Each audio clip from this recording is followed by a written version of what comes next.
Bonjour à toutes et à tous.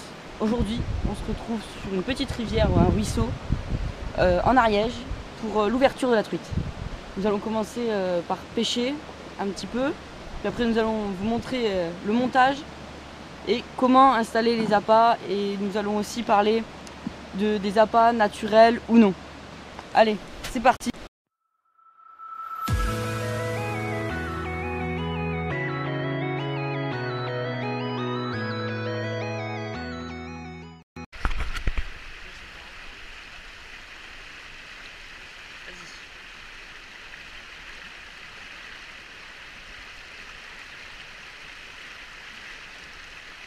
Oh le dommage.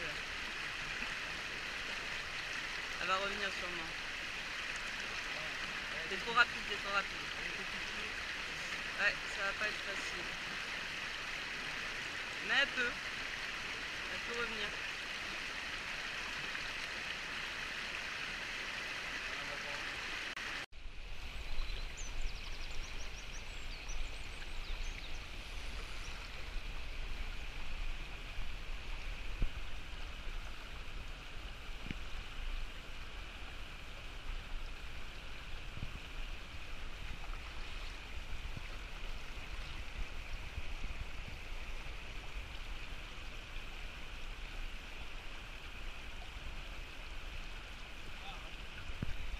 Dommage, raté.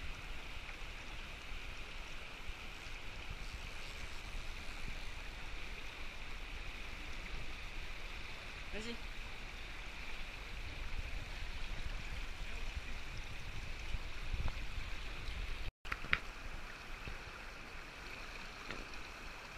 C'est genre une petite truite là.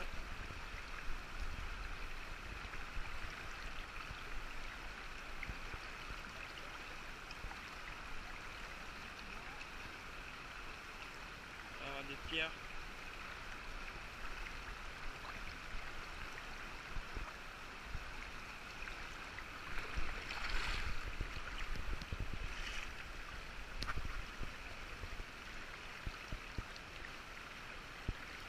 Ah, allié. Ouh, elle est belle. Ouh, une petite chandelle.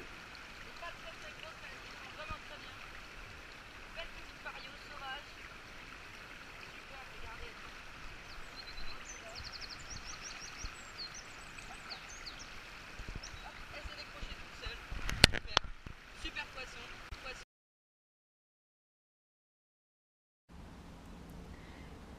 La pêche au toc est une technique qui nécessite très peu de matériel.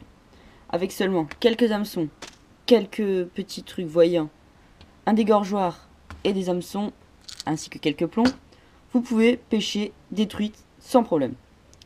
Mais moi, voici le matériel que j'utilise. J'aime bien avoir une pince sur moi pour pouvoir décrocher des poissons qui sont un peu piqués durs. J'ai ce petit gadget, peut-être que certains connaissent. Ça sert à monter les hameçons. Parce que, comme vous pouvez le voir, j'ai des hameçons en petite boîte. Des hameçons numéro 10. Je les utilise parce que parfois, quand on prend une truite, et ben, l'hameçon il est profond et on veut pas la blesser ou la tuer. Donc on coupe avec à l'aide du ciseau, qui est important à avoir, un petit ciseau. On coupe le plus ras possible le fil et on lui laisse l'hameçon dans la gorge, même si c'est pas super. Au moins, elle a quand même des chances de vivre. Pour ça, quand on peut, on utilise le dégorgeoir. Mais quand on a coupé, il faut pouvoir remettre un hameçon pour pouvoir continuer à pêcher. Donc, ce petit outil permet de pouvoir remettre les hameçons plus facilement. Il n'est pas indispensable, mais c'est toujours utile. Donc après, j'utilise des bas de ligne déjà montés au début. Avant, j'utilisais surtout des bas de ligne en 18 centièmes, mais c'est beaucoup trop gros, ça sert à rien d'avoir aussi gros. Donc j'en ai acheté des 12 centièmes. Avec toujours un hameçon numéro 10 et des balines de 50 cm. Voilà. Les rigolettos, c'est des rigolettos classiques. C'est juste une petite bille de couleur. Vous pouvez très bien remplacer ça par un bout de laine ou n'importe quoi. Un petit nœud et voilà. C'est juste pour savoir où est votre ligne dans l'eau. J'utilise aussi des petits plombs. Hop. Pas gros, il n'y a pas besoin qu'ils soient très gros. Je sais pas combien il faut en grammes. Je les ai achetés en vrac dans une petite boîte. Et vous, suivant la profondeur dont vous voulez que votre appât Si vous voulez qu'il racle le fond, vous utilisez beaucoup de plomb. Si vous voulez qu'il reste un petit peu en surface, vous en mettez moins. Et toujours avoir de quoi mesurer. Parce que pour savoir si une huître est émaillée, c'est toujours bien de pouvoir le mesurer. J'ai des lunettes polarisantes, comme vous pouvez le voir. Depuis que j'ai découvert ça, je peux plus m'en passer. C'est vraiment super, on voit beaucoup mieux. Bon, passons maintenant au montage utilisé en bas de ligne pour pêcher la truite. Alors, nous allons tout de suite commencer. Nous allons écarter ça. Hop. Nous allons prendre un petit bas de ligne. Hop. Ah, le paquet est tout neuf quand même. Il est encore plein. Hop, un petit bas de ligne comme ceci.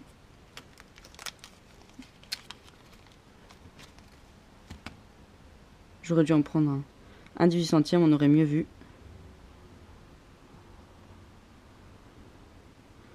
On va doucement l'ouvrir, le déplier. Voilà. Dessus, il suffit de placer quelques plombs.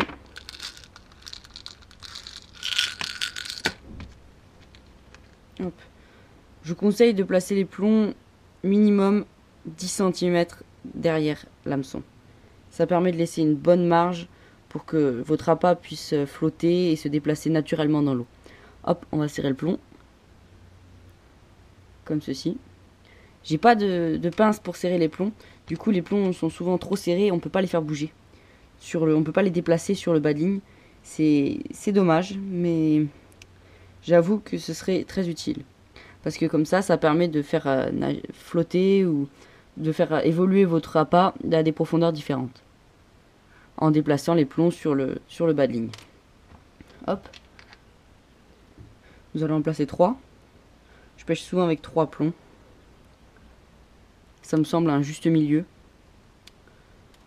Comme ceci. Et on va prendre un petit rigoletto.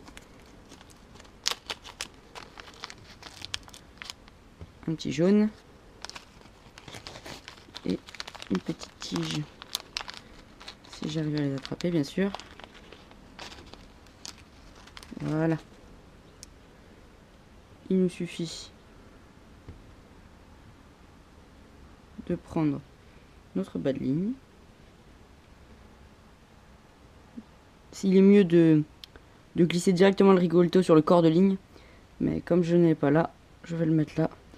Je n'ai pas l'aiguille nécessaire.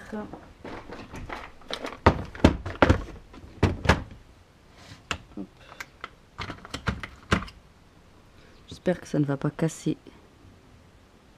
le rigoletto. Non, c'est bon. Donc je l'ai enfilé sur l'aiguille. Il ne me reste plus qu'à le passer dans la boucle. Si j'y arrive. Comme ceci. Et je vais le pousser. Voilà. Maintenant, je rentre la petite baguette comme un flotteur. Et voici un montage rigoletto. Il faut mieux laisser 1 mètre entre le rigoletto et le bas de l'hameçon. Mais là, comme c'est pour vous montrer. Donc on a d'abord le rigoletto. Après on avance. On a les plombs. 3 petits plombs. Et un petit hameçon sur lequel on viendra fixer notre appât. Après, pour les appâts naturels ou non naturels, à vous de choisir vos préférences, les types de rivières pêchées. À vous de pêcher. Bonne chance. Voilà le montage. À vous de jouer.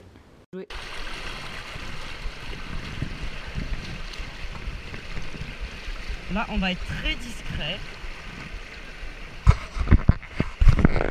Il en a raté une.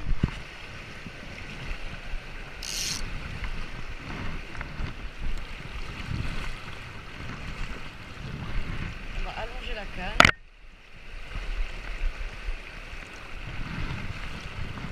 On va accéder là-bas.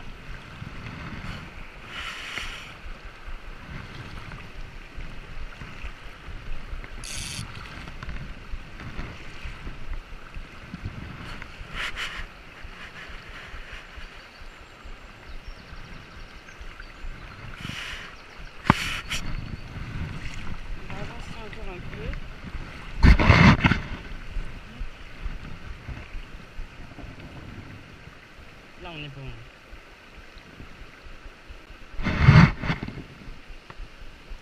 Touche, poisson.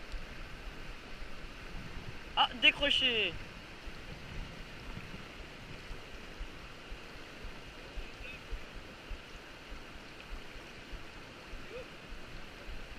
Ah, décroché.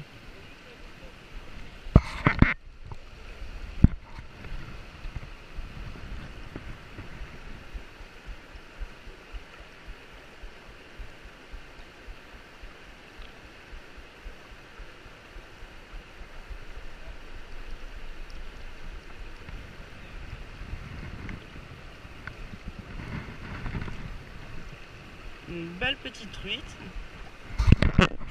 Regardez. On va l'attraper doucement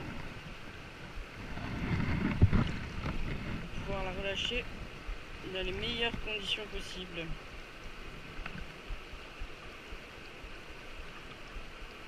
Regardez, hop, elle est à peine piquée.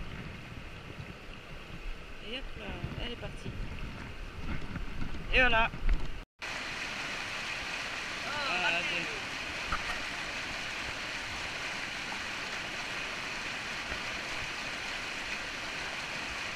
Je l'ai vu sur la pierre comme ça, elle a essayé de choper en bas.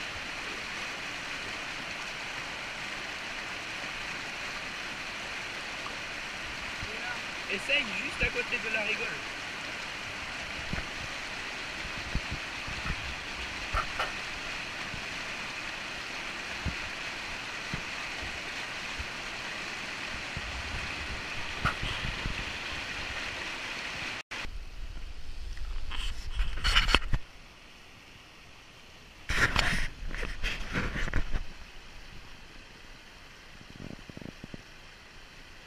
Plus loin et baisse-toi.